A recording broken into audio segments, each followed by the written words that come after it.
Eta Hoffman. Afortunado en el juego.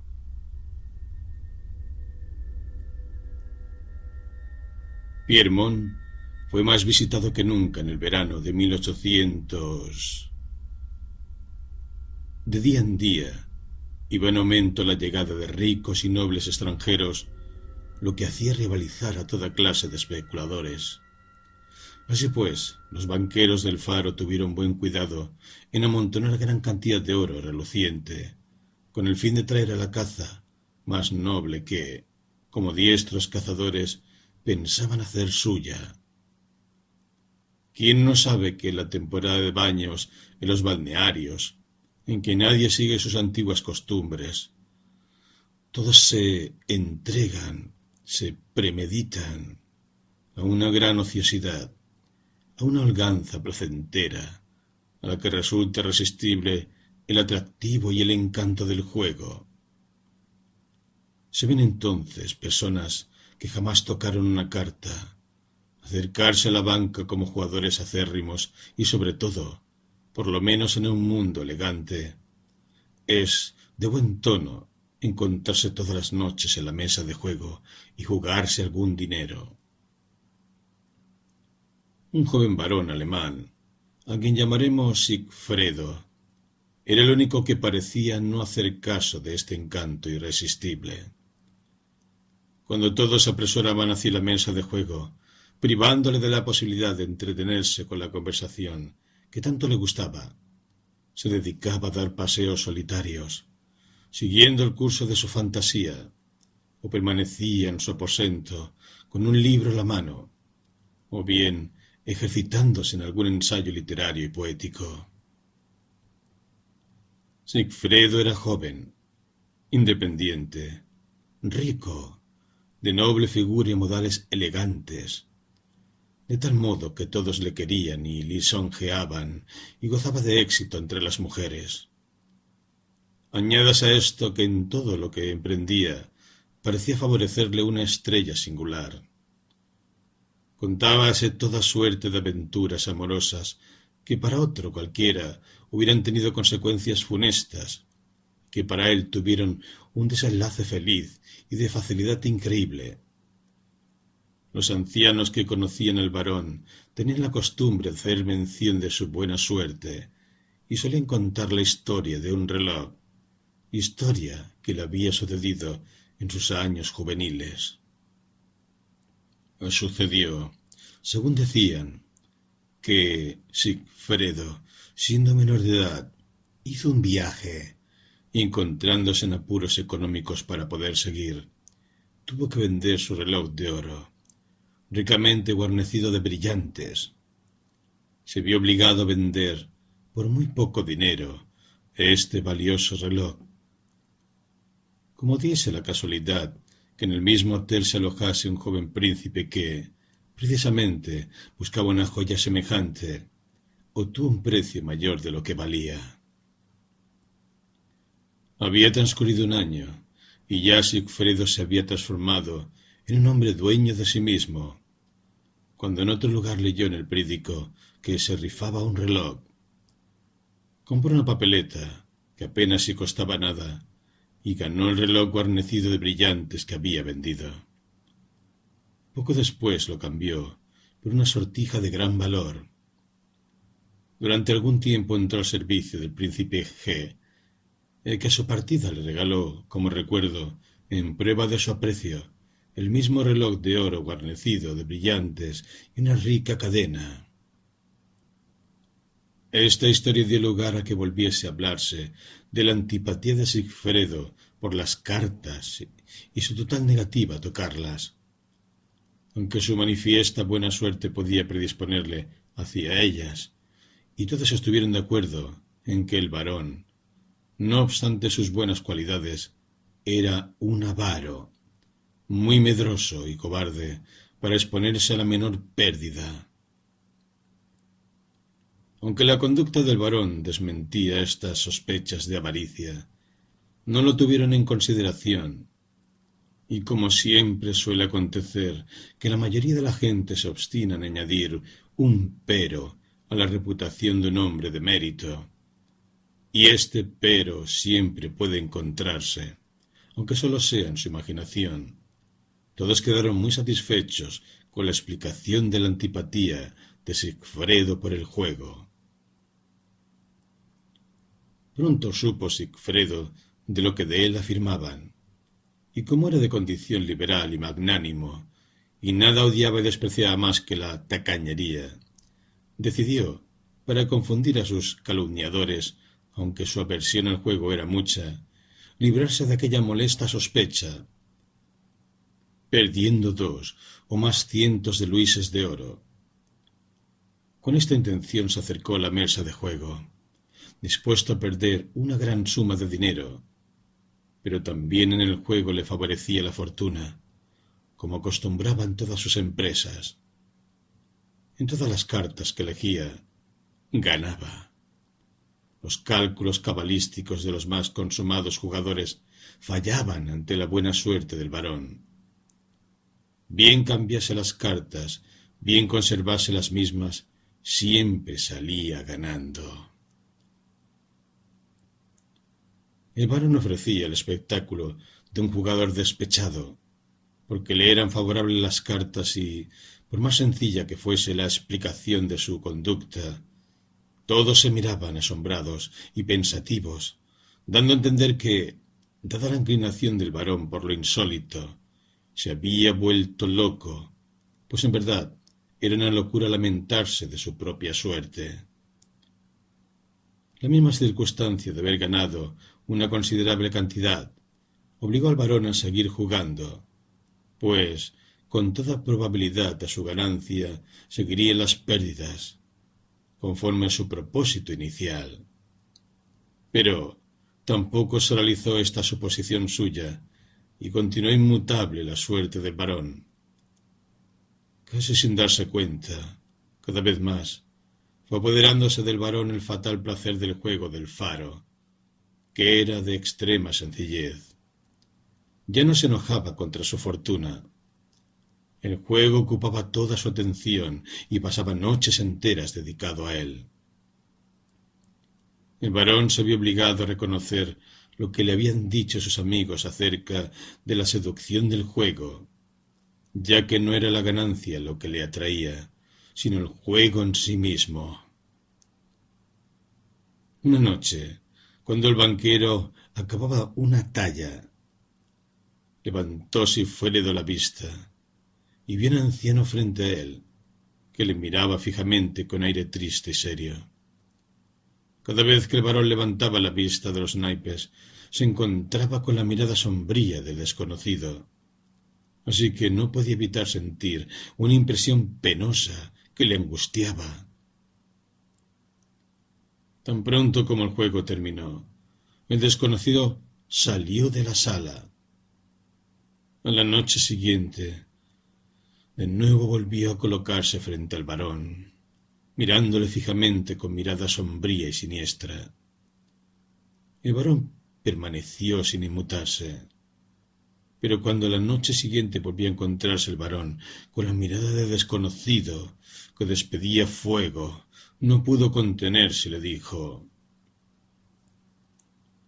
«Caballero, le ruego que cambie de lugar. Aquí estorba usted mi juego».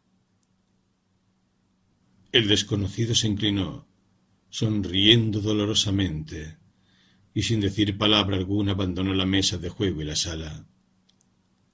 A la noche siguiente, de nuevo volvió a colocarse el desconocido frente al varón, nuevamente clavando en él su mirada ardiente. Esta vez el varón, más furioso que la noche anterior, le dijo: «Caballero, si le divierte a usted mirarme, le ruego que escoja usted otro sitio y otra ocasión, pero en este momento...».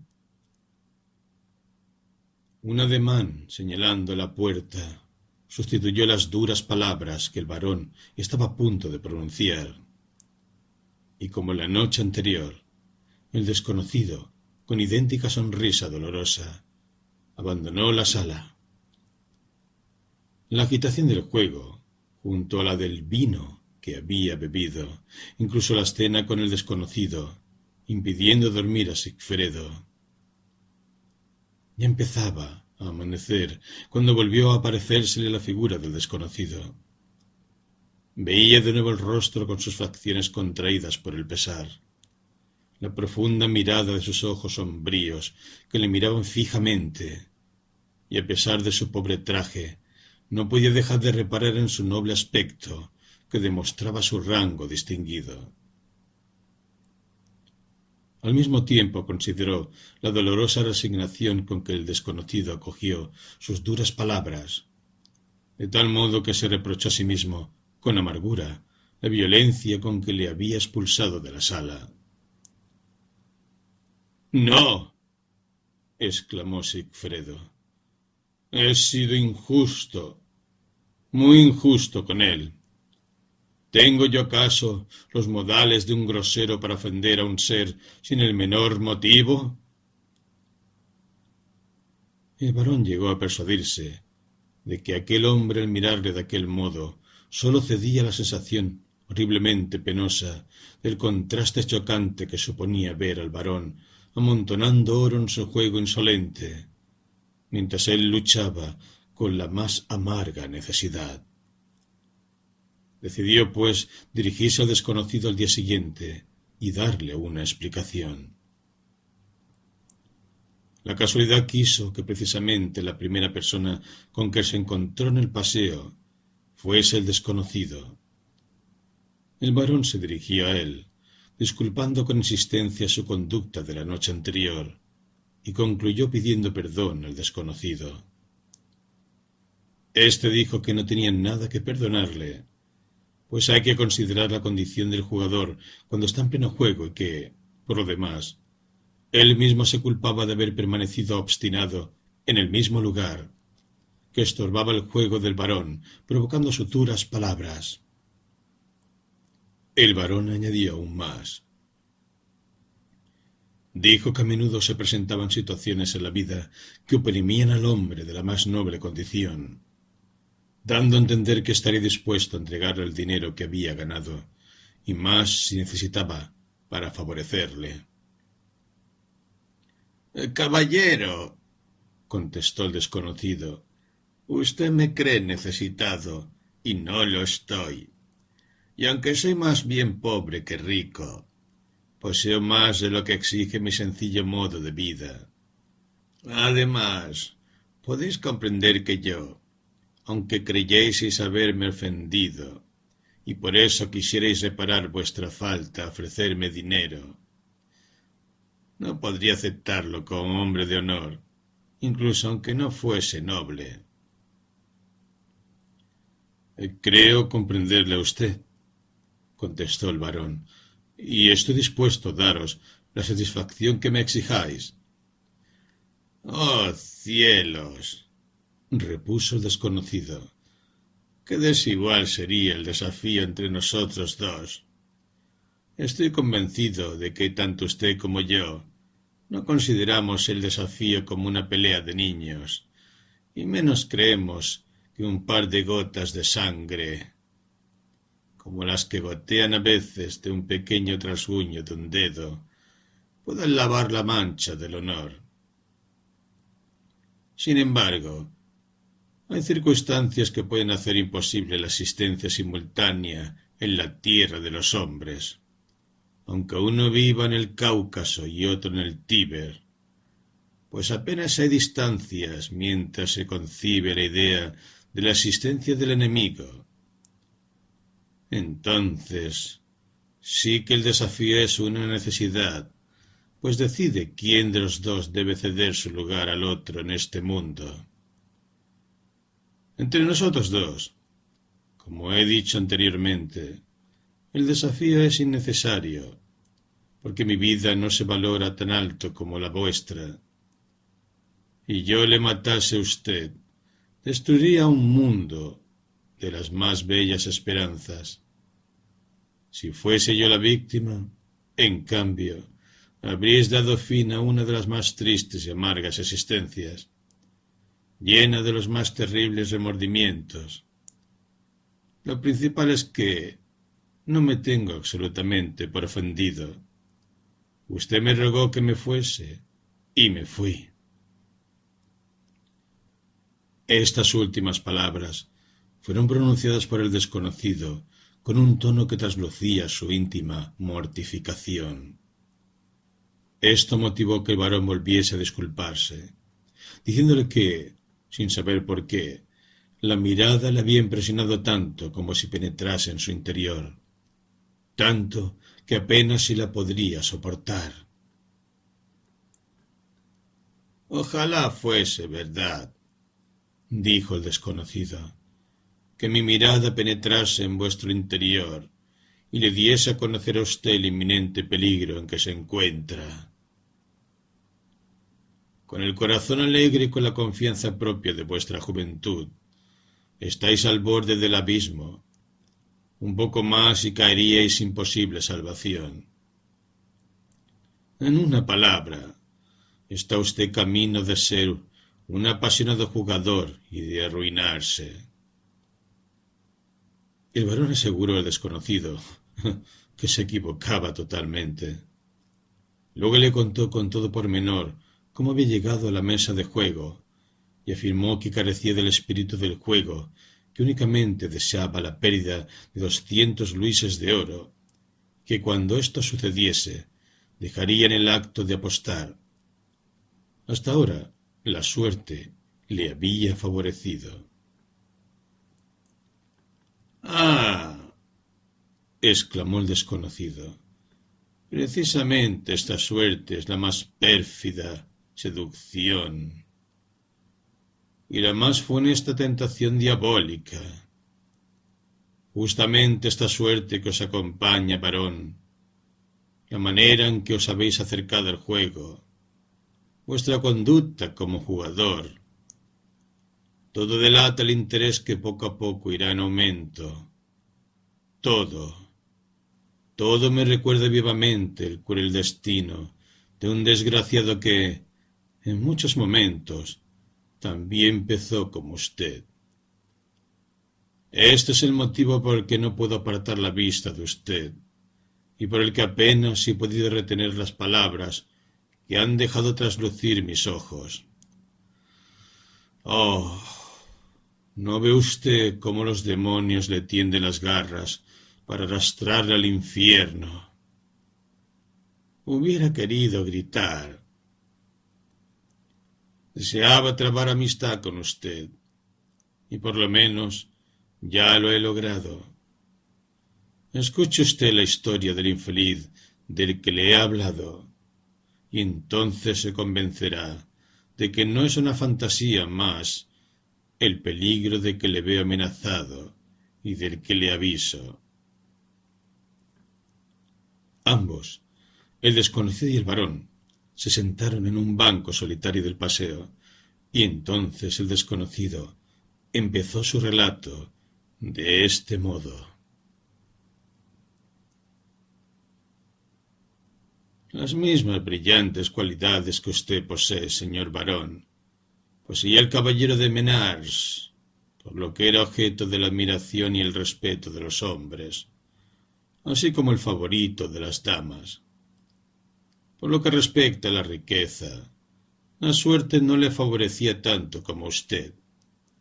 Apenas poseía nada, y gracias a un género de vida muy económico, podía aparecer en sociedad de las condiciones que exigía ser descendiente de una familia importante.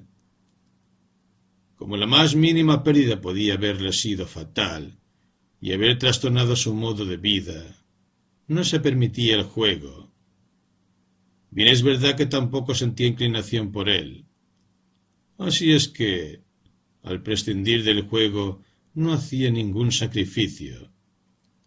Por otra parte, todo lo que emprendía era coronado por el éxito. Así es que se hizo frase proverbial la felicidad del caballero de Menars. Una noche, en contra de su costumbre, se dejó persuadir y visitó una casa de juego. Los amigos con los que entró no tardaron en enfrascarse en él. Absorto en sus pensamientos, sin participar en el juego, el caballero paseaba a lo largo de la sala, yendo de un lado a otro, tan pronto observando la mesa de juego como el banquero que amontonaba el oro que le llegaba de todas partes. De pronto, un viejo coronel reparó en el caballero de Menars y exclamó en voz alta: «¡Por todos los diablos!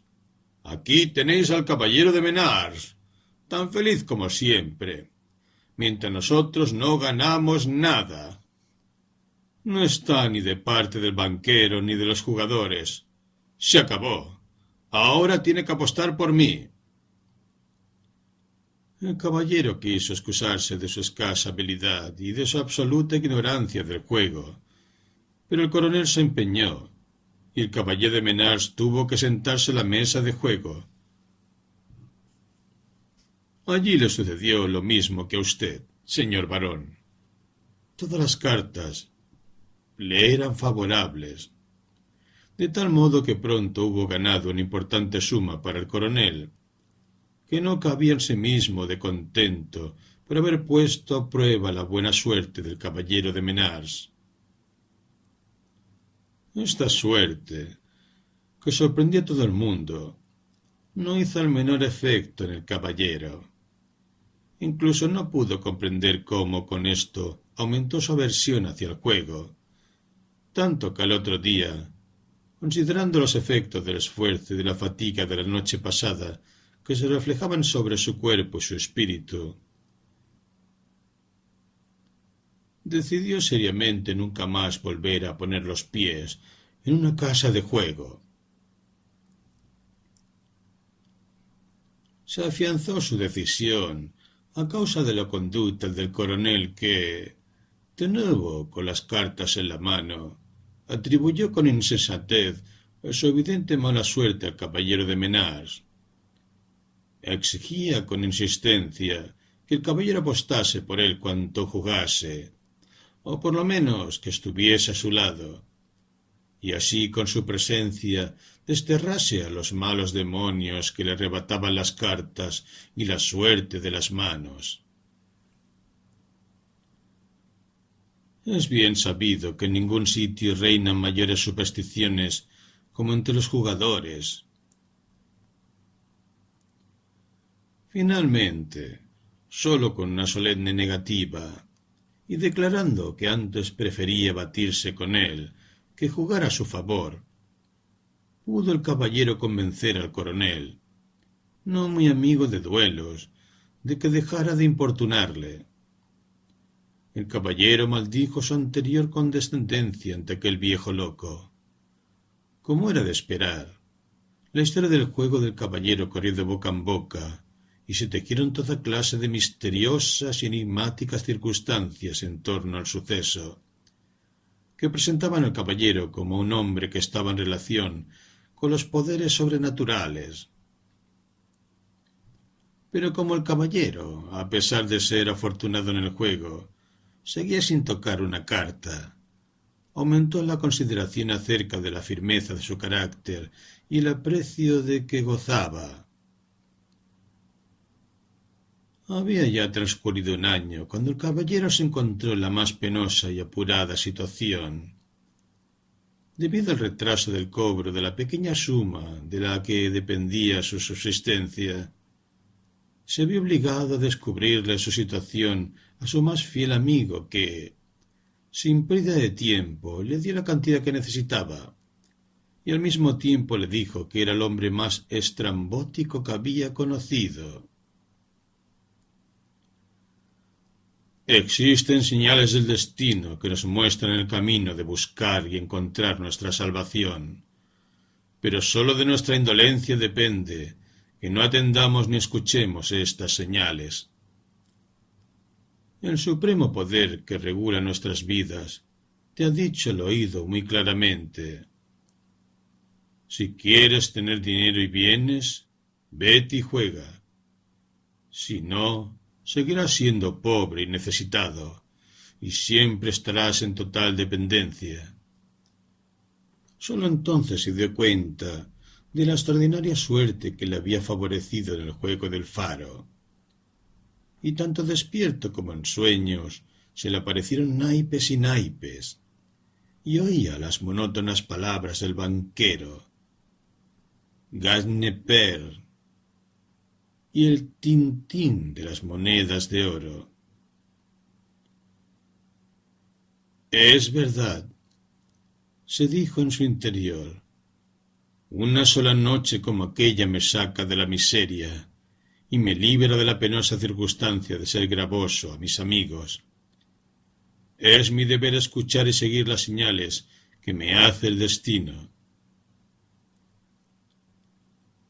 El amigo que le había aconsejado que jugase le acompañó a la casa de juego y además le prestó 20 luises de oro para que pudiese comenzar y apostar.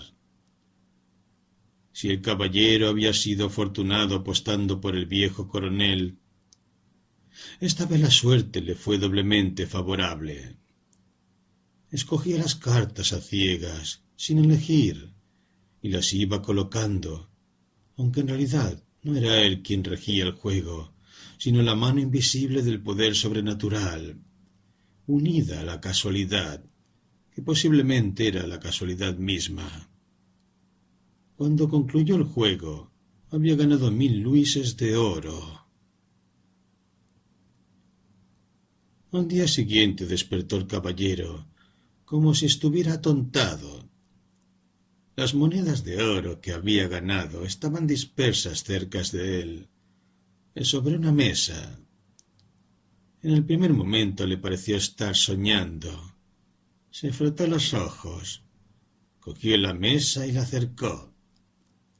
Cuando al fin recordó lo que había sucedido y tocó las monedas de oro, cuando complacido las hubo contado una y otra vez, entonces sintió por primera vez todo su ser penetrado por el hálito fatal del placer del despreciable Mammón, que destruía la pureza de sus sentimientos tanto tiempo intacta. Apenas pudo esperar que llegase la noche para acercarse de nuevo a la mesa de juego. Tampoco entonces le faltó la fortuna. Así es que en pocas sesiones, durante las cuales jugaba todas las noches, ganó una considerable suma de dinero. Hay dos clases de jugadores. Para algunos el juego mismo, como juego, sin considerar las ganancias, es una fuente de un placer secreto e indescriptible. Los singulares encadenamientos del azar, que cambian a lo largo del extraño juego, dan lugar a que se muestre el dominio de un poder superior. Y esto es precisamente lo que incita a nuestro espíritu a tocar sus alas e intentar penetrar en el oscuro reino y en el obrador fatal de ese poder, para contemplar cómo se gestan sus obras. Yo he conocido un hombre que pasaba noches y días enteros haciendo la banca, solo, en una habitación, y apostando contra él mismo. A mi parecer, ese era un verdadero jugador. Otros únicamente miran la ganancia y consideran el juego como un modo de enriquecerse rápidamente. A esta clase de jugadores pertenecía el caballero, y de esta suerte confirmó el aserto de que la verdadera pasión del juego es un sentimiento innato en cada individuo.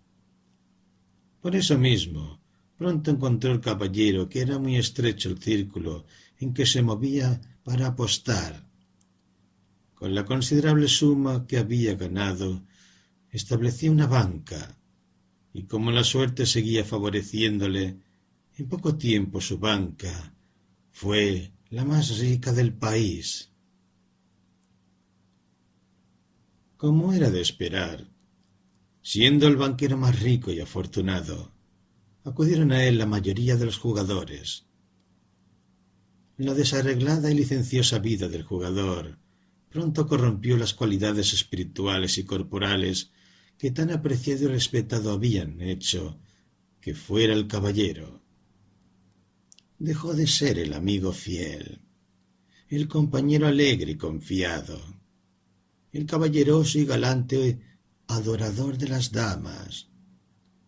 Desapareció su amor a las artes y a las ciencias, y se extinguió su deseo de conocimiento y estudio.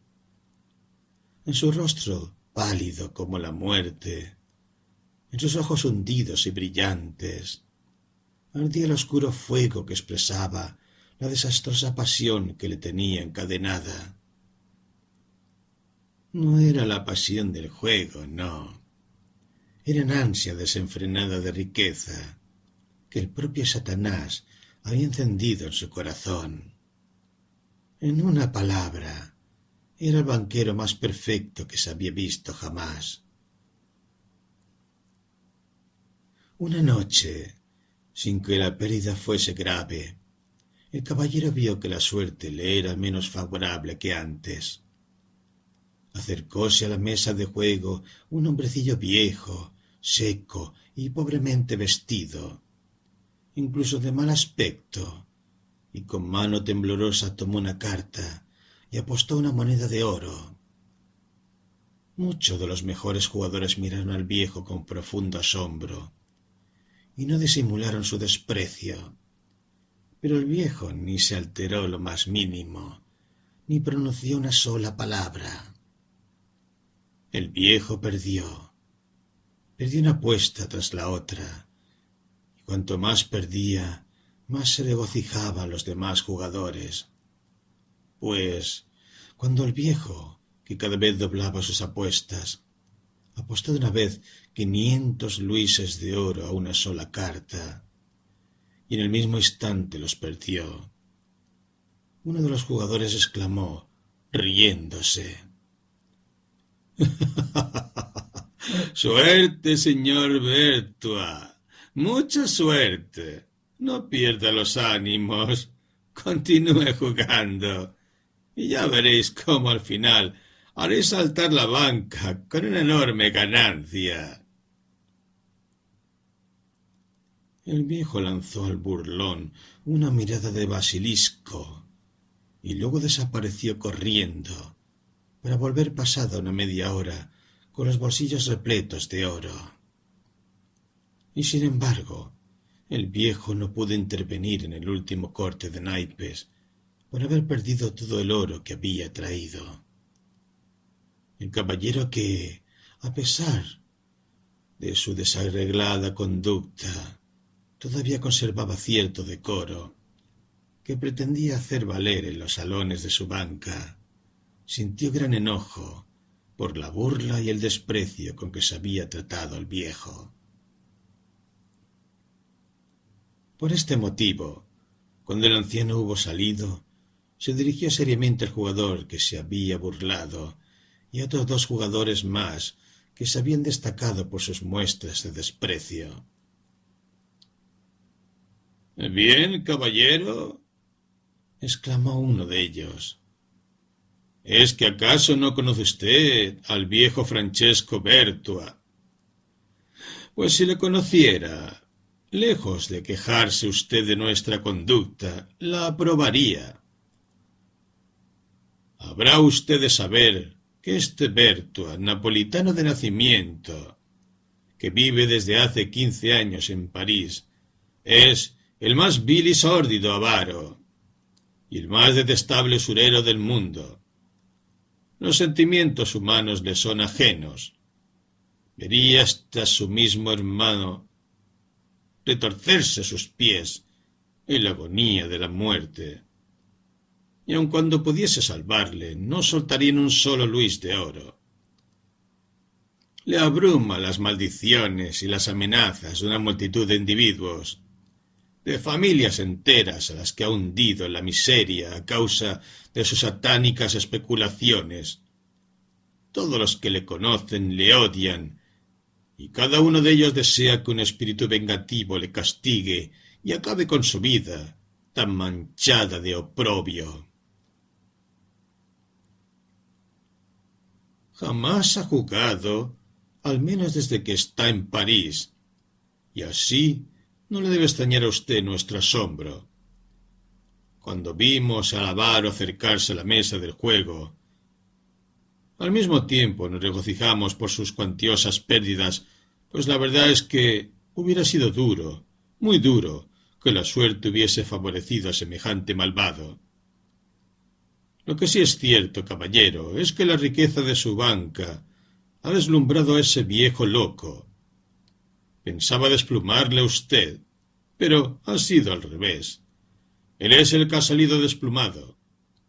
Lo que resulta incomprensible es lo que le ha llevado a Bertua, el espíritu de la avaricia, a apostar tan alto en el juego. Bueno, el caso es que ya no volverá más y quedaremos libres de él. Sin embargo, esta suposición no se realizó, pues a la noche siguiente ya estaba Bertua de vuelta, en la banca del caballero, donde apostó y perdió una suma mucho mayor que la del día anterior. Con todo, permaneció tranquilo y hasta sonreía a veces, con una amarga sonrisa irónica, como si estuviera seguro de que pronto todo cambiaría. Pero, como un enorme torrente, iban en aumento cada noche las pérdidas del anciano, al final de las cuales se calculó que había pagado al banquero 30.000 luises de oro. Pasado cierto tiempo, volvió de nuevo a la sala de juego. Cuando éste ya estaba muy adelantado, se le colocó a cierta distancia de la mesa, pálido, con la mirada fija a las cartas que iba tirando el caballero. Finalmente, cuando el caballero volvió a barajarlas y presentó la baraja para cortar, el viejo exclamó con una voz tan estridente: ¡Alto!, que todos se estremecieron y miraron hacia atrás.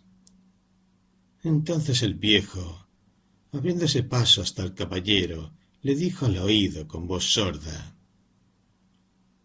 «Caballero, mi casa de la calle de Saint-Honoré con todos sus muebles, mi vajilla de plata y de oro, mis joyas tasadas en 80.000 francos. ¿Las acepta usted como apuesta?» «Bueno», respondió el caballero fríamente, sin volverse hacia el viejo, y empezó a cortar. «La sota», dijo el viejo, y a la primera tirada había ya perdido la sota. El viejo vaciló y se apoyó en la pared, inmóvil y paralizado como una estatua. En adelante nadie se ocupó de él.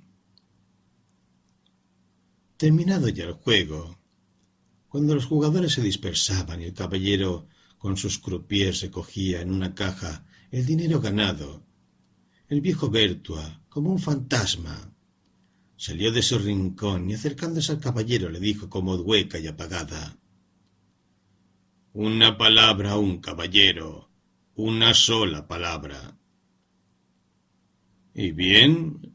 ¿Qué hay?», repuso el caballero, mientras sacaba la llave de la caja, mirando con desprecio al viejo de pies a cabeza.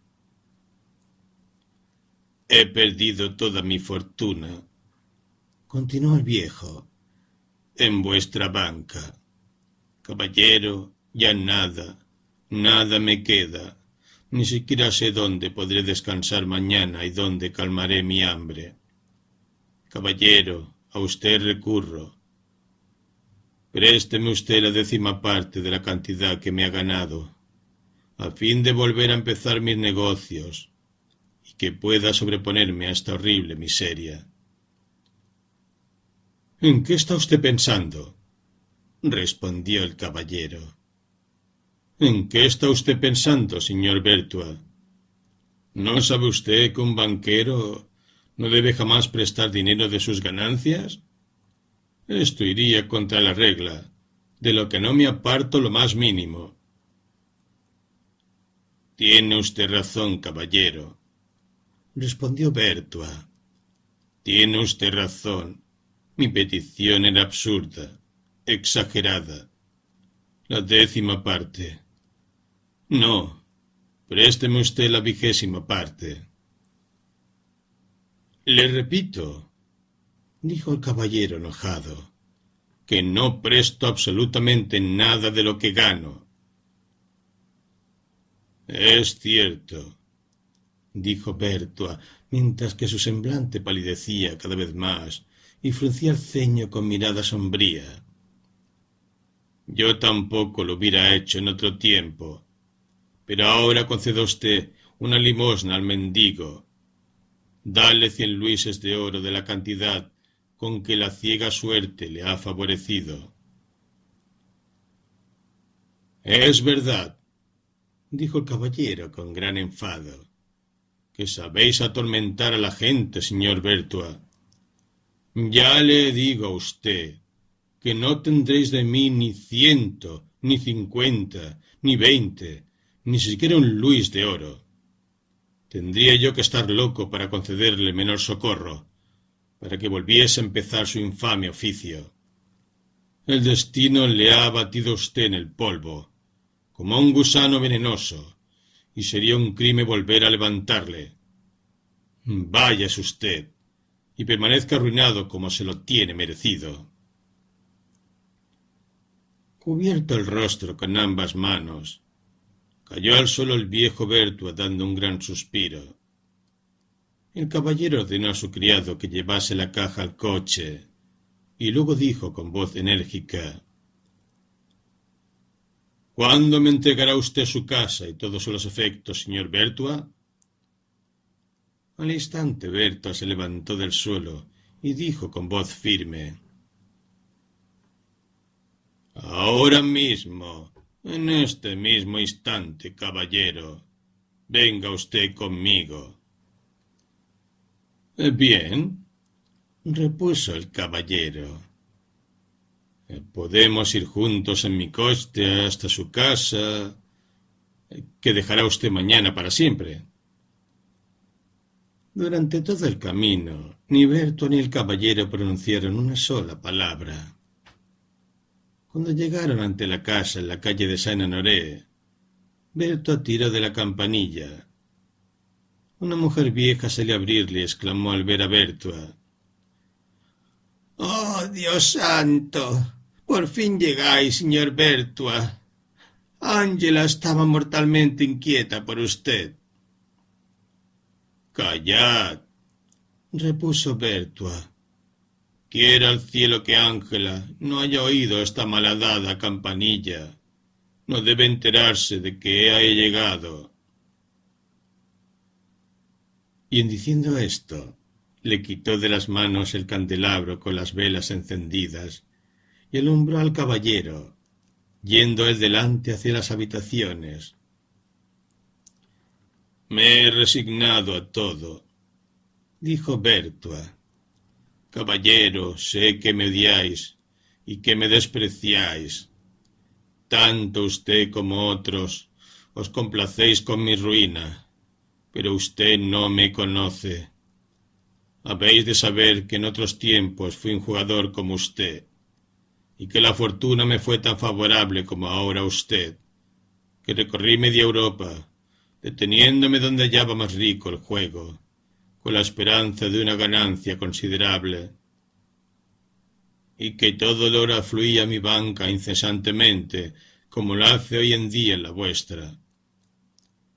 Yo tenía una esposa bella y fiel, a la que abandonaba, y ella se sentía desgraciada, a pesar de estar rodeada de lujo y de riqueza.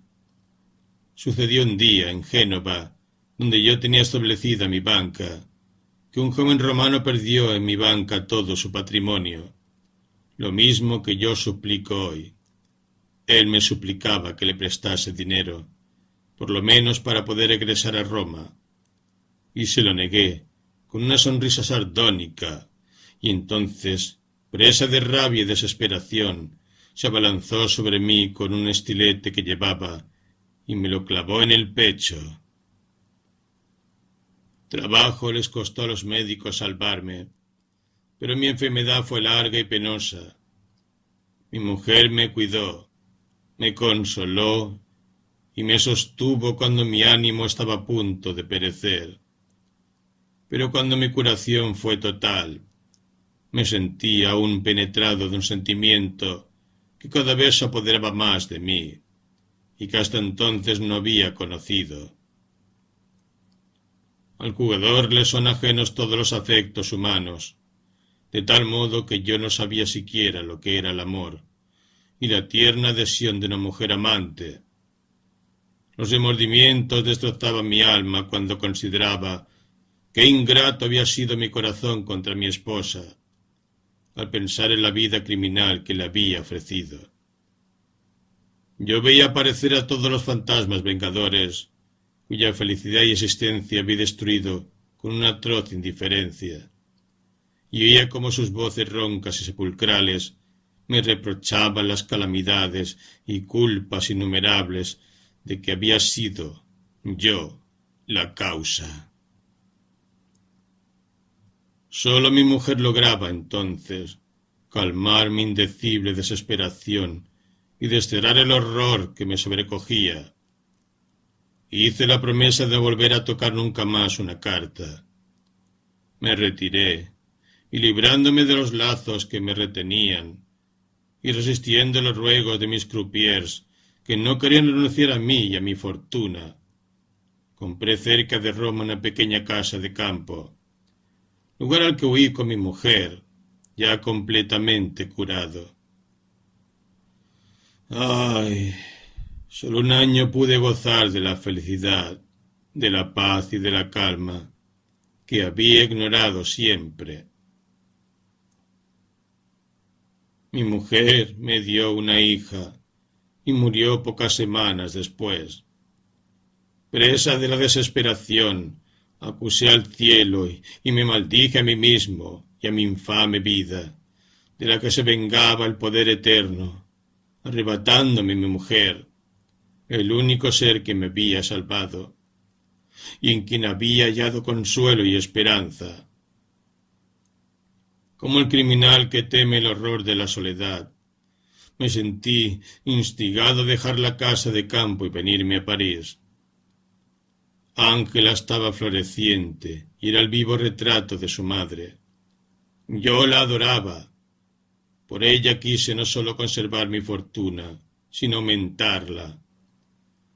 Es cierto que he prestado dinero a un alto interés, pero es una infame calumnia el acusarme de ser un usurero fraudulento. ¿Quiénes son los que me acusan de esto? Unos jóvenes locos que me molestan de continuo para que les preste una cantidad, que en cuanto la obtienen la malgastan como algo sin valor. Pero este dinero no es mío, es de mi hija, y yo soy únicamente el administrador de sus bienes, lo que hago con absoluta seriedad. No hace mucho que salvé a un joven de la ruina y de la infamia, prestándole una suma considerable. No pronuncié una sílaba para exigirle la restitución, pues sabía que era muy pobre y que tardaría en cobrar su herencia. Cuando llegó el caso, reclamé la restitución de la deuda. ¿Queréis creerme, caballero, que aquel malvado que me debía su asistencia se atrevió a negarme la deuda y me trató de miserable avaro cuando judicialmente le exigí que me pagase? Muchos otros rasgos semejantes podría contarle que me han endurecido y hecho insensible para la prodigalidad y la bajeza. Aún más, podría decirle a usted que más de una vez he secado lágrimas y que muchas oraciones por mí y por mi Ángela han subido al cielo. Pero todo esto lo consideraría usted como falsa palabrería y alarde. Y además, no haríais caso alguno, porque usted también es un jugador. Creía haber apaciguado los poderes divinos. Vana ilusión, puesto que le fue permitido a Satanás que me tentase más funestamente que nunca. Oí hablar de vuestra suerte, caballero. Todos los días sabía que este o aquel jugador se había convertido en un mendigo apostando en vuestra banca. Entonces tuve la idea de probar la suerte en el juego, que nunca me había abandonado, apostando contra la vuestra, para poner un término a vuestras ganancias. Desde entonces esta idea, que no podía proceder sino de una extraña locura, no me dio tregua ni descanso. Así es como me dirigí a vuestra banca, y así fue como me cegué por esta horrible fascinación, hasta que mi fortuna, mejor dicho, la de Ángela, pasó a manos de usted. Ahora todo se acabó. ¿Permitirá usted que mi hija se lleve sus vestidos? El guardarropa de vuestra hija no me pertenece, contestó el caballero. También puede usted llevarse las camas y los muebles que necesite. ¿Qué quiere usted que haga yo con todos esos trastos? Pero tenga usted cuidado de que no se lleve ninguno de los objetos de valor que me pertenezcan. El viejo Berto miró fijamente durante un par de segundos al caballero.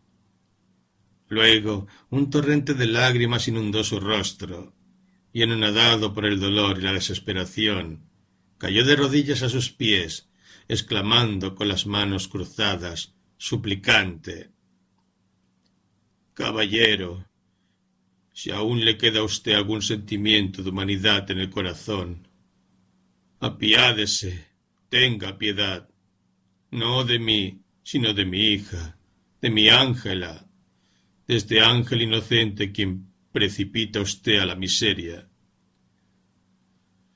Oh, compadézcase usted de ella, préstele usted a ella, a mi Ángela, la 20ª parte de sus bienes, de los que usted le ha despojado. Oh, estoy seguro de que os compadeceréis. Oh, Ángela, hija mía». Y en diciendo esto, el anciano sollozaba, lloraba e invocaba con voz desesperada el nombre de su hija. «Esta escena teatral de mal gusto empieza a aburrirme», dijo el caballero, indiferente y enojado. Y en aquel instante se abrió la puerta, y una joven se precipitó vestida con un peinador blanco, con los cabellos sueltos, reflejada la muerte en su semblante, dirigiéndose hacia el viejo Bertua, al que levantó y abrazó, exclamando: «Oh, padre mío, lo he oído todo, todo. ¿Que lo ha perdido usted todo? ¿No tenéis acaso a vuestra Ángela? ¿Para qué necesitamos los bienes y el dinero? ¿Acaso Ángela no sabrá cuidar de usted y alimentarle? Oh, padre mío, no se envilezca usted más ante este monstruo despreciable. No somos nosotros, es él quien queda pobre y miserable, en medio de sus vanas riquezas, porque permanece en un abandono cruel e inconsolable, sin un corazón amante en toda la tierra que pueda apretarle contra su pecho y en el que pueda confiarse cuando desespere de la vida. Venga usted, padre mío, abandonaremos esta casa, apresurémonos a huir para que este hombre abominable no pueda cebarse en su desesperación». Berto cayó casi desmayado en un sillón. Ángela se arrodilló a sus pies, le cogió las manos y se las cubrió de besos, le acarició, enumerando al mismo tiempo, con infantil prolijidad, todos sus méritos y conocimientos con los que pensaba alimentar a su padre, suplicándole con ardientes lágrimas que desterrase toda pena, ya que ahora la vida tendría a sus ojos su verdadero aprecio, pues, en vez de dedicarse al placer, la consagraría a su padre, dedicándose a coser, a cantar y a tocar la guitarra. ¿Qué pecador endurecido hubiera podido permanecer indiferente al contemplar a Ángela resplandeciente con celestial belleza y al oírle consolar a su padre con voz dulce y celestial, y al ver el amor más puro que emanaba de lo profundo de su corazón, así como la virtud más inocente? Así le sucedió al caballero. Sintióse presa de remordimientos y angustias infernales. Ángela se le apareció como un ángel divino exterminador, que con su brillo despejaba el velo de niebla que hasta ahora le había ofuscado, y vio con toda claridad su mezquina y hedionda desnudez. Así es que, del fondo de aquel infierno, cuyas llamas ardían en el interior del caballero, brotaba un rayo puro y brillante que semejaba el resplandor y la beatitud celeste. Pero el brillo de esta luz hacía aún más espantosa su pena indecible. El caballero, hasta ahora, nunca había amado. En el momento en que vio a Ángela, sintió una pasión irresistible y al mismo tiempo le sobrecogió un dolor tan grande que le sumió en absoluto desaliento. ¿Acaso podía esperar algo el hombre que se había presentado con el carácter del caballero ante aquella hija del cielo, ante la pura y la maravillosa Ángela? El caballero quiso hablar, pero no pudo hacerlo. Fue como si un repentino calambre hubiera detenido su lengua. Por fin, haciendo un esfuerzo para rehacerse, balbuceó tembloroso: Señor Bertua, oiga usted, yo no le he ganado a usted nada, absolutamente nada. Aquí está mi cajita, suya es. No basta, aún le debo a usted más. Yo soy en deuda con usted. Tome usted, tome. Oh, hija mía, exclamó Bertua, pero Ángela se levantó y dirigiéndose al caballero le miró con una mirada orgullosa y le dijo con acento tranquilo y severo: Caballero, sepa usted que hay algo que vale más que el oro y las riquezas, los sentimientos que le son a usted desconocidos, pero que alivian nuestras almas con un consuelo celestial y que nos hacen rechazar sus ofrecimientos y sus regalos con desprecio. Guarde usted las riquezas de Mammón, sobre las que pesa la maldición fatal que le perseguirá como el jugador réprobo y desalmado. Sí, exclama el caballero fuera de sí, con mirada salvaje y con acento terrible. Sí, maldito. Yo quiero ser maldito y precipitado a lo más profundo de los infiernos, si jamás esta mano llega a tocar un solo naipe. Y si después de esto usted, Ángela, me rechaza de su lado, usted será quien causará mi inevitable pérdida. Oh, no sabéis nada. No podéis comprenderme. Me tendríais por loco, pero ya lo verá usted, y me creerá cuando me vea tendido a sus pies, levantada la tapa de los sesos. Ángela, de usted depende mi vida, mi muerte. Adiós. En diciendo esto, el caballero se precipitó fuera del aposento, presa de la mayor desesperación. Berto había adivinado lo que sucedía en su interior y trataba de hacer comprender a la bella Ángela que determinadas circunstancias podían hacer necesario aceptar la dádiva del caballero. Ángela se mostró horrorizada al oír a su padre. No podía comprender cómo jamás el caballero pudiese alcanzar otra cosa que su desprecio. Pero el destino que guía los corazones, sin ellos mismos saberlo, y a veces contra su voluntad, dio por resultado algo enteramente contrario a todas las previsiones. Al caballero le pareció como si de repente hubiese salido de un horrible sueño. Veíase al borde del abismo infernal, y en vano tendía los brazos hacia la figura celestial y radiante, que se le había parecido no para salvarle, no, sino para recordarle su condenación. Para asombro de todo París, desapareció la banca de la casa de juego del caballero de Menars, y como no se le volviese a ver más, corrieron los más extraños e infundados rumores.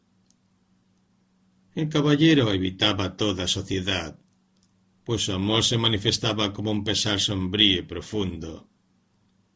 Sucedió un día que, paseando taciturno por los jardines de la Malmaison, se encontró al viejo Berthois con su hija Ángela, que siempre pensó que la vista del caballero sólo le podía inspirar horror y desprecio.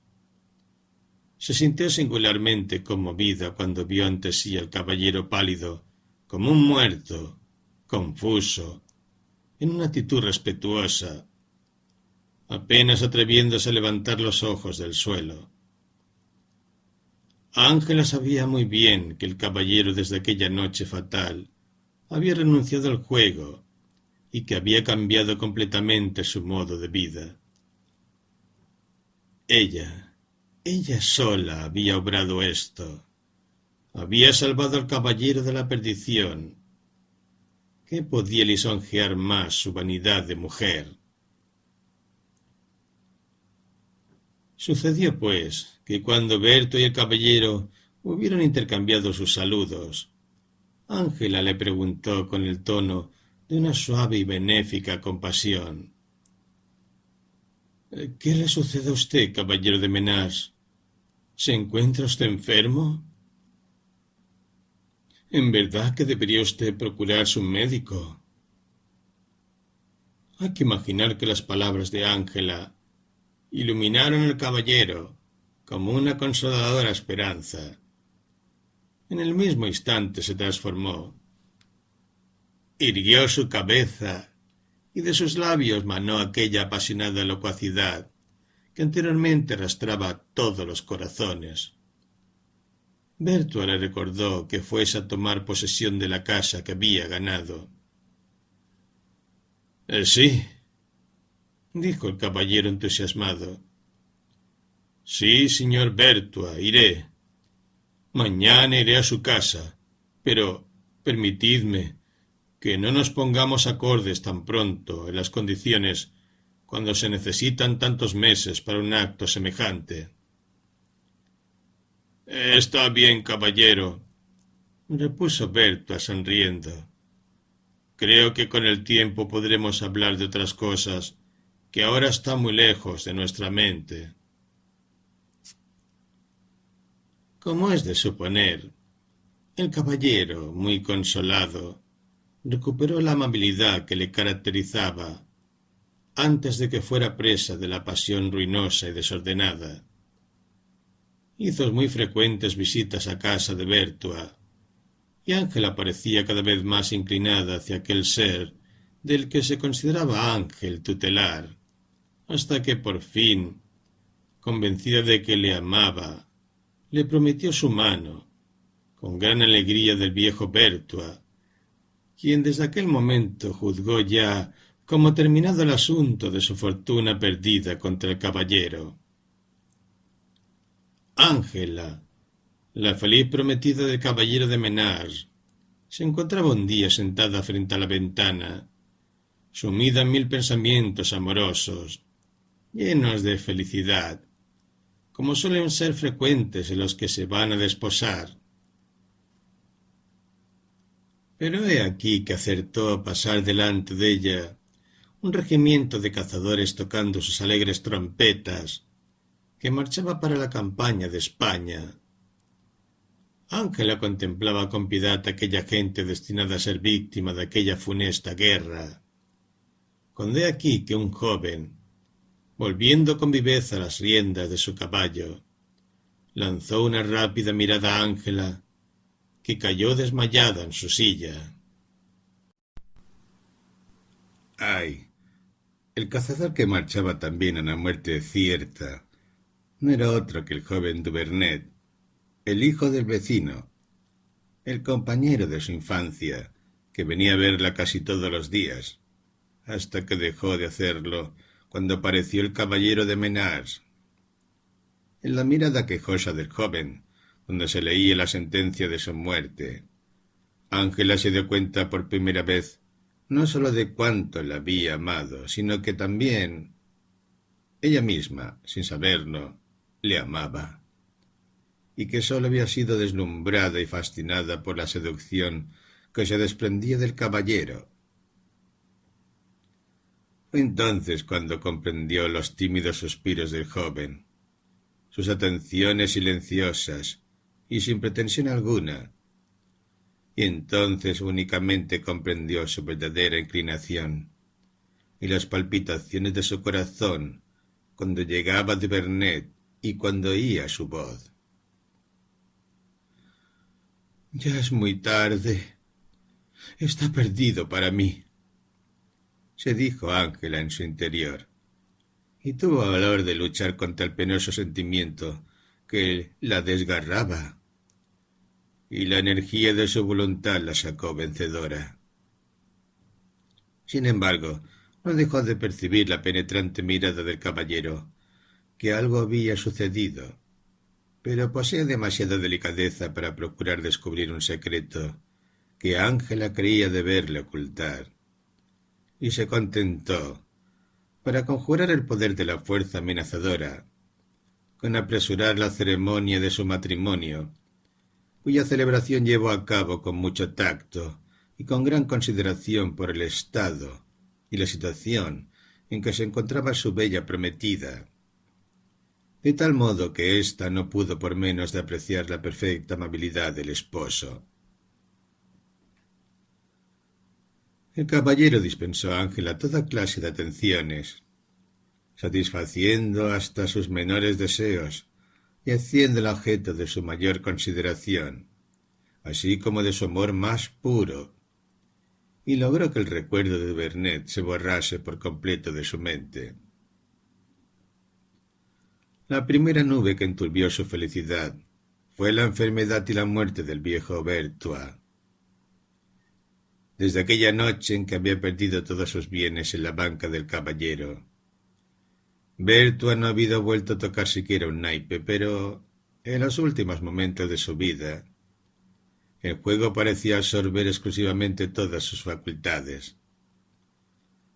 Mientras el sacerdote que había venido para darle los últimos momentos el consuelo de la religión le hablaba de cosas espirituales, el anciano, acostado y con los ojos cerrados, murmuraba entre dientes: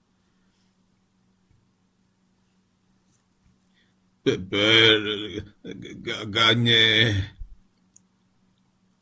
al tiempo que con sus manos temblorosas por las convulsiones de la agonía hacía los movimientos de barajar, cortar y tirar los naipes. En vano Ángela y el caballero se inclinaban hacia él, le llenaban con los nombres más tiernos, pues parecía no oírles. Con un profundo suspiro, «Gagné», exhaló su último aliento. En medio de su profundo dolor, Ángela no pudo impedir sentir un estremecimiento de terror al pensar en aquella siniestra muerte. La imagen de aquella espantosa noche en que vio por primera vez al caballero bajo el aspecto de un jugador enfurecido y frenético acudió de nuevo ante sus ojos, y le inspiró la idea de que quizá el caballero se quitaría la máscara de ángel para presentársele con sus verdaderos rasgos de demonio y recobrar su anterior vida. Pronto, en verdad, los presentimientos de Ángela se realizaron. Aunque el caballero le había aterrorizado el género de muerte del viejo Francesco Bertua, que despreciando las ansias de la muerte y los socorros de la Iglesia, persistía la idea de su antigua vida pecadora. Sin embargo, sin saber cómo sucedió, volvió a sentir la pasión del juego más viva que nunca, de tal modo que cada noche soñaba estar sentado en la banca, recogiendo nuevas riquezas, así como Ángela, embargada por el recuerdo de la primera aparición del caballero, se mostraba retraída en su actitud, llena de amor y de confianza, que le eran familiares respecto a su marido. En el alma del caballero también penetró la desconfianza hacia Ángela, cuyo retraimiento y reserva atribuía a aquel secreto que le había ocultado. Esta desconfianza engendró el descontento y el mal humor, que se hicieron manifiestos con frecuencia y ofendieron a Ángela. Por un singular efecto psíquico simultáneo, Ángela sintió reanimarse en su corazón la imagen del infeliz Vernet, y con ella el sentimiento penoso de aquel amor destruido para siempre, que había florecido en su juvenil corazón. Finalmente, la incomprensión entre los esposos fue creciendo de tal modo que el caballero, aburrido de la sencillez de su vida, hallándola insípida, sintió deseos ardientes de volverse a presentar en el mundo. La mala estrella del caballero comenzó a reinar entonces. Lo que había empezado como fastidio y cansancio interior fue acabado por un malvado que en otro tiempo había sido croupier en la banca del caballero, quien, cediendo a sus pérfidas insinuaciones, acabó por encontrar su conducta pueril y ridícula.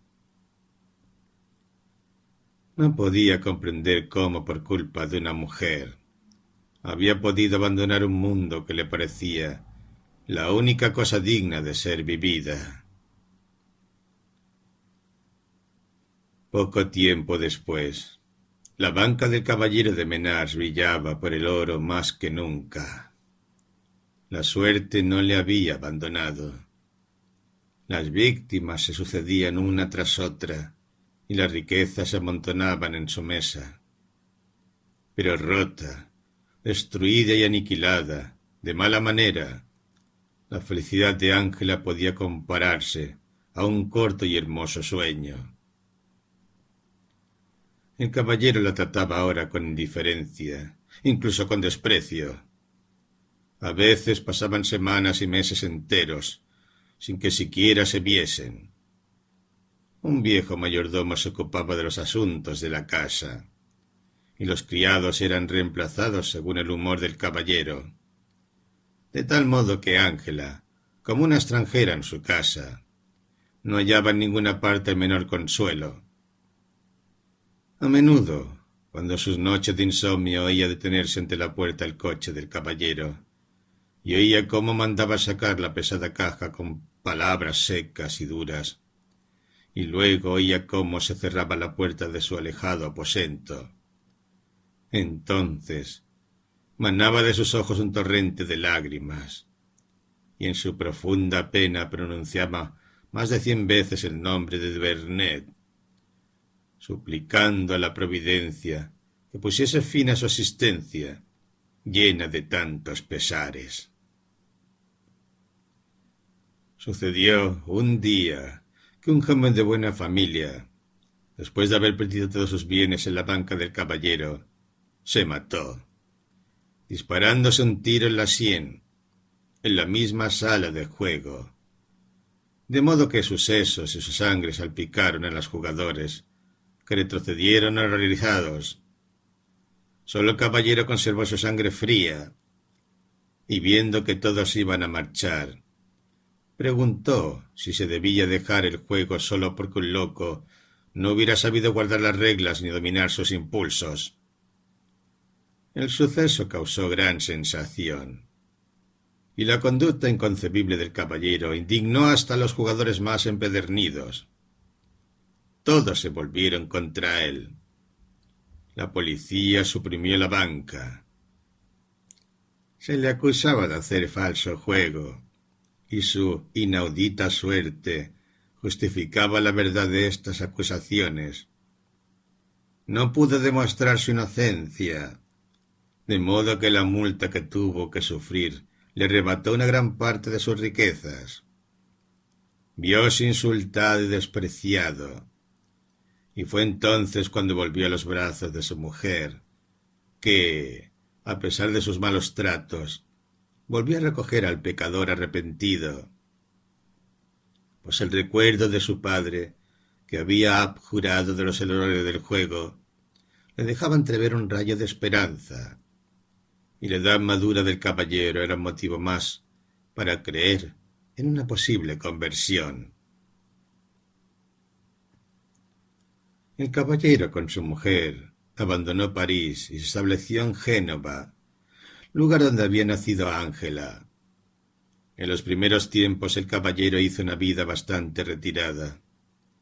Trató en vano de restablecer aquellas tranquilas relaciones hogareñas del pasado con Ángela, que su mal demonio había destruido. No pasó mucho tiempo sin que una interior inquietud le llevase en busca de distracciones. Su mala reputación le había seguido desde París a Génova, a pesar de la irresistible tentación que tenía de volver a poner banca. No se atrevió a hacerlo. Por esta época la banca más rica de Génova la tenía un coronel francés, que se había retirado del servicio a causa de heridas muy graves. Con envidia y odio a la vez, se presentó el caballero ante esta banca, pensando que su acostumbrada buena suerte le acompañaría y vencería a su rival. El coronel saludó al caballero con alegría y le dijo que desde aquel instante la lucha tendría más valor, ya que la participación del afortunado caballero de Menars haría que el juego fuese más interesante. En efecto, los naipes le fueron favorables al caballero en los primeros cortes, pero, confiando en su invencible suerte, va banca, y en un momento perdió una cantidad muy considerable.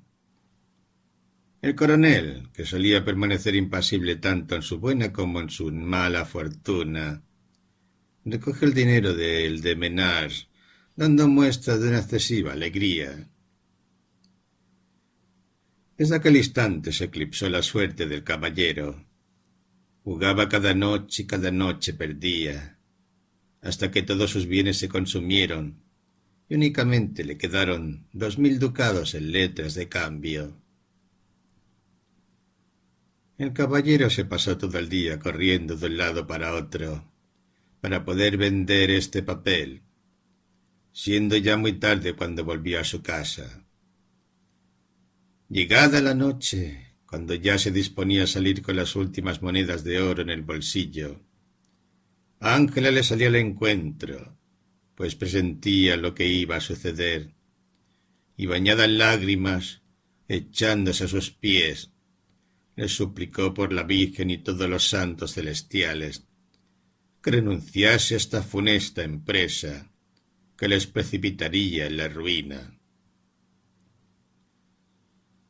El caballero la levantó, la abrazó dolorosamente enternecido y le dijo con voz sofocada: «Ángela, mi querida Ángela, no puedo remediarlo. Es menester que siga mi destino. Pero mañana habrán cesado todas tus penas, pues te juro por el supremo poder que nos gobierna, que hoy será la última noche que juegue. Tranquilízate, mi dulce amiga. Duerme. Sueña los días felices. en una vida más dichosa que pronto gozarás, y esto me traerá la suerte. En diciendo estas palabras, el caballero besó a su esposa y salió precipitadamente. En 2 cortes el caballero perdió todo.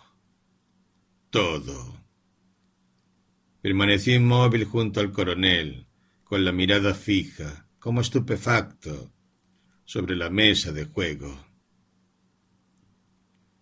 ¿No apuesta usted más, caballero?, preguntó el coronel, barajando para el próximo corte. Lo he perdido todo, respondió el caballero, intentando permanecer tranquilo.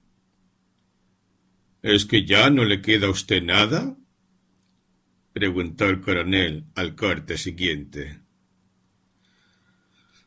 Soy un mendigo, exclamó el caballero con voz temblorosa, en la que denotaba la rabia y su dolor, siempre con la vista fija en la mesa de juego, y sin darse cuenta de que los jugadores iban sacando ventaja al banquero. El coronel volvió a jugar tranquilamente. Sin embargo, tiene usted una mujer muy hermosa, dijo en voz baja el coronel, sin mirar al caballero, barajando los naipes para otro corte. ¿Qué ha querido usted decir con esto?, exclamó el caballero enojado. El coronel siguió su juego, sin contestar al caballero. 10.000 ducados o Ángela, dijo el coronel medio vuelto de espaldas, mientras daba a cortar las cartas. —¡Está usted loco! —exclamó el caballero, quien, sin embargo, habiendo recobrado su sangre fría, se dio cuenta de que el coronel perdía continuamente. 20.000 ducados contra Ángela, dijo el coronel en voz baja, cesando por un momento de barajar. El caballero permaneció silencioso. El coronel siguió jugando, y casi todas las cartas le fueron contrarias. Vale, dijo el caballero al oído del coronel, cuando éste empezaba de nuevo un corte y puso la sota en la mesa de juego. Al primer golpe ya había perdido la sota. Se hizo atrás el caballero, rechinando los dientes, y fue a apoyarse en una ventana, con la desesperación y la muerte impresa en su semblante. Terminó el juego, y el coronel se acercó al caballero, y burlonamente le dijo: «Bien, ¿y ahora?» «Ah», exclamó el caballero fuera de sí. «Usted me ha convertido en un mendigo, pero será menester que usted esté loco para suponer que me ha podido ganar a mi mujer. ¿Estamos acaso en las islas de las colonias? ¿Es acaso mi mujer una esclava, sujeta a la vana arbitrariedad de un dueño infame que puede venderla o jugársela? Sin embargo, efectivamente, hubiera usted tenido que pagarme 20.000 ducados si la sota hubiera ganado. Por lo tanto, carezco del más mínimo derecho de oponerme si mi mujer quiere dejarme para seguirla a usted. Venga usted conmigo y verá que mi mujer le rechaza horrorizada y con desesperación, ya que en el caso de tener que seguirle, sería una amante sin honor. Usted será quien se desespere. Sí, usted mismo, caballero, repuso el coronel con acento sardónico. Cuando Ángela le abandone, pues es usted un hombre vicioso y perdido que ha ocasionado su desgracia. Desespérese usted cuando la vea arrojarse en mis brazos, y cuando sepa usted la consagración de nuestro enlace y la felicidad que coronará nuestros mejores deseos. Usted me considera loco. Oh, caballero. Yo únicamente quería ganar el derecho de imponer a usted mis pretensiones. Pues, yo sé que su mujer me ama a mí, y que me ama apasionadamente. Sabed que yo soy de Vernet, el hijo del vecino, que se crió con Ángela, unido a ella por un ardiente amor, y separado de ella por vuestras satánicas seducciones. Solo cuando mi marcha al ejército se dio cuenta Ángela de lo que yo significaba para ella. Y cuando yo lo supe, era ya tarde. Un espíritu maléfico me inspiró la idea de que lograría arruinarle a usted en el juego. Le seguí a usted hasta Génova, y ya lo he logrado. Ahora, vayamos a ver a su mujer.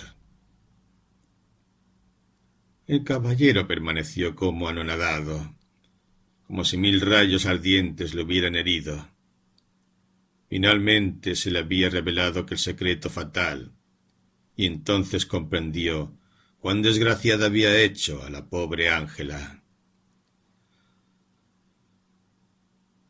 Ángela, mi mujer, decidirá, dijo con voz sorda el caballero, y siguió al coronel, que se precipitó a acompañarle. Cuando entraron en la casa y el coronel fue a poner la mano en el picaporte del aposento de Ángela, el caballero le rechazó con fuerza y le dijo: «Mi mujer está durmiendo. ¿Quiere usted turbar su apacible sueño?»